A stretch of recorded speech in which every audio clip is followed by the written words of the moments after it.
हमारे पास ये क्वेश्चन है, 3 identical bulbs if switch is made off then discuss effect on brightness of each bulb.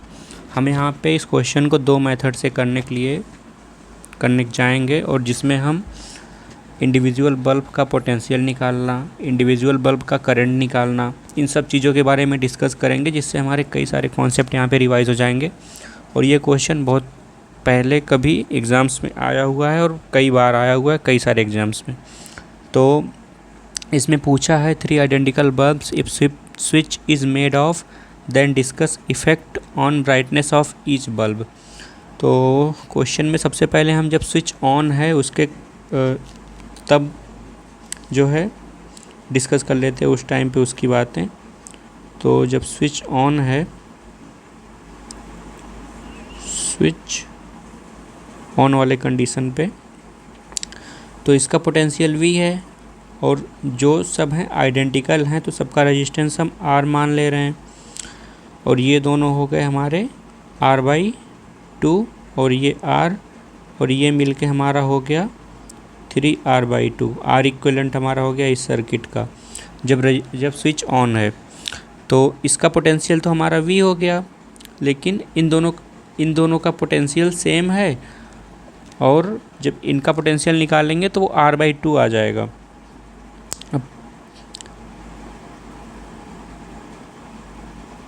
तो यहाँ पे हमारा जो है ये हमारा V1 है, V1 is to V2 V3 हमारा तो सेम होगा, तो उसके लिए हम ये कर लेते हैं। तो हमारा यहाँ पे जो और यहाँ पे क्योंकि ये सीरीज़ में लगे हुए हैं ये दोनों, ये जो सर्किट है ये पूरा सीरीज़ में लगा हुआ है। ये सर्किट, ये दोनों सर्किट, ये टोटल जो है सीरीज़ में लगा हुआ है, जिसकी वजह से ये यहाँ पे करंट जो है कांस्टेंट हो जाएगा। तो जब करंट कांस्टेंट रहेगा सीरीज़ में तो इसका जो पोटेंशियल का रेशियो आ जाएगा वो हो जाएगा R/2। और अगर हम अब यहाँ पे अगर सिंप्लीफाई करें इसको तो ये हमारा रेशियो बनेगा 2:1। अगर 2 से यहाँ पे मल्टीप्लाई कर दें इंटू 2 से तो ये हमारा आ जाएगा 2:1 रेशियो। अब अगर हम V1 का पोटेंशियल निकाल लें तो 2/3V और हमारा V2 और V3 का पोटेंशियल हमारा सेम होगा तो वो आ जाएगा हमारा 1/2 इंटू V। ये हमारा V1 V2 V3 का पोटेंशियल आ गया। अब जब स्विच ऑफ है उस टाइम पे, ये हम पोटेंशियल मेथड से कर रहे हैं क्वेश्चन, अभी करंट मेथड से भी करेंगे। जब स्विच हमारा ऑफ है तब जब स्विच ऑफ है तो ये हमारा जो सर्किट है ये ओपन हो गया। अब ये सर्किट हमारा ओपन हो गया है, अब इस सर्किट में कोई करंट नहीं जा रहा। तो B3 में अब जो हमारा करंट है वो 0 हो गया जब स्विच ऑफ है तब। तो जब B3 में करंट 0 हो गया और ये B1 और B2 हमारा जो है सीरीज़ में लगा हुआ है, ये दोनों हमारा सीरीज़ में हो गया। तो ये हमारा V1 is to V2 V equal to IR होता है। तो I हमारा करंट हमारा कांस्टेंट है, तो V directly proportional to R। V1 equal to R1 is to R2। अब R हमारा सेम ही है तो हमारा यह आ जाएगा 1:1। तो V1 का जो पोटेंशियल आ जाएगा 1/2V और यही हमारा V2 का भी पोटेंशियल होगा, तो ये हमारे सेम आ गए। और V3 में हमारा कोई करंट नहीं जा रहा तो वो हमारा 0 आ गया। अब यहाँ पे हमसे पूछा है कि इसमें जब स्विच ऑन रहता है और जब स्विच को ऑफ़ करते हैं तो उसकी ब्राइटनेस में क्या इफ़ेक्ट आता है।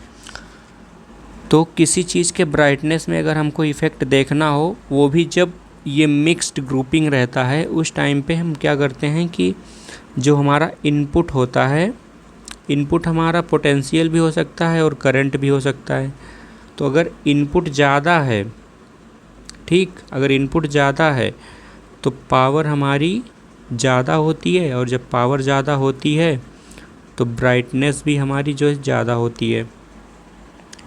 तो अब हम क्या करेंगे, यहाँ पे कंपेयर करेंगे। जब स्विच ऑन है तो हमारा V1 है 2V/3 और हमारा ये है 1/2V। तो V1 के लिए हमारा 2V/3 से जा रहा है V/2 में, तो ये हमारा हो जाता है समथिंग 0.6 समथिंग आ जाता है, ये हमारा 0.5V। तो हमारा कम हो रहा है, V1 हमारा हो रहा है कम, तो जिसकी वजह से ब्राइटनेस हमारी हो जाएगी कम, ब्राइटनेस डिक्रीज़ करेगी V1 के लिए जब हम स्विच को ऑफ करेंगे। और V2 के लिए क्या होगा, V2 हमारा पहले है V/2,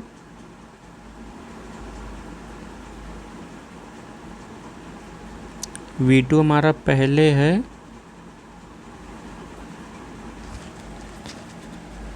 स्विच ऑन है, तो V2 V3 V/3 आएगा, क्योंकि अगर V2 V3 निकालेंगे तो 1/3V आएगा ना, तो V/3 से हमारा आ जाएगा V/2 के तरफ। तो ये V/3 से V/2 आ रहा है, तो V2 हमारा इंक्रीज़ कर रहा है, V2 का पोटेंशियल, तो जब इंक्रीज़ कर रहा है तो इसकी ब्राइटनेस जो है इंक्रीज़ करेगी।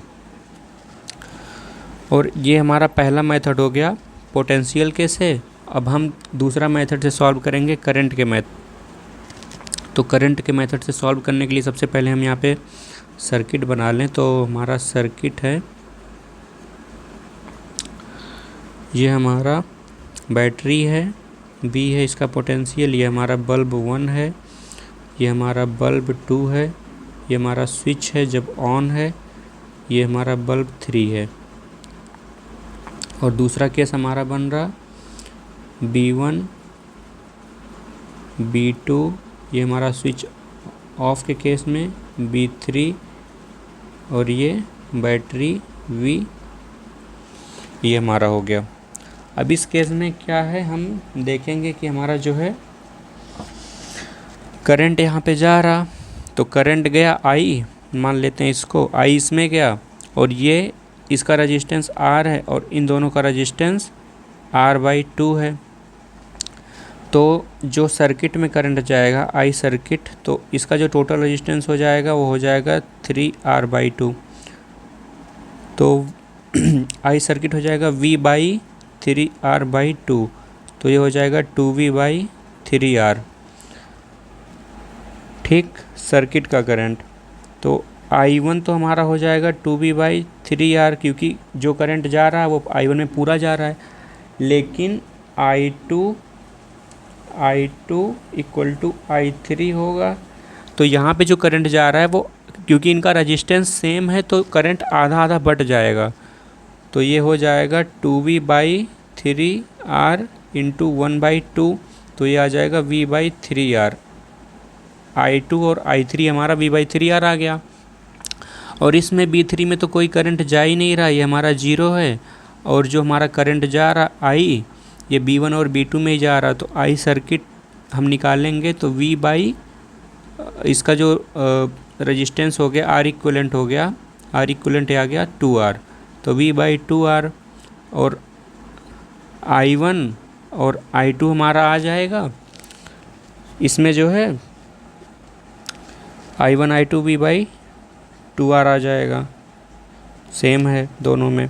तो अब अगर हम कंपेयर करें I1 के लिए, तो I1 पहले हमारा 2V/3R था, यहाँ से जाके V/2R हो गया, तो 2V/3R और वही 0.6 समथिंग आ रहा है ये, और ये हमारा 0.5। तो हमारा ये जो है I1 हमारा कम हो रहा है, I1 हमारा कम हुआ, तो I1 जब कम होगा, जब हमारा इनपुट कम होगा तो हमारा ब्राइटनेस भी कम होगा। और अगर I2 के लिए देखें, क्योंकि I3 में तो हमारा 0 आ जा रहा है, तो I2 के लिए अगर हम देखें तो I2 हमारा V/3R से हमारा जा रहा है V/2R में, V/2R, तो V/3R 0.33 से हमारा जा रहा है 0.5 में, तो ये हमारा इंक्रीज़ हो रहा है। I2 का जो इनपुट है वो हमारा इंक्रीज़ हो रहा है, जिसकी वजह से इसकी ब्राइटनेस हमारी इंक्रीज़ होगी। इसमें हमने काफ़ी सारे चीज़ें डिस्कस कर ली, हमारा I1 I2 क्या होगा, V1 V2 क्या होगा, सीरीज़ और पैरेलल में क्या होगा, और ब्राइटनेस पे क्या असर होगा। तो कई सारे कॉन्सेप्ट हमारे इसमें जो है डिस्कस हो गए। Thank you.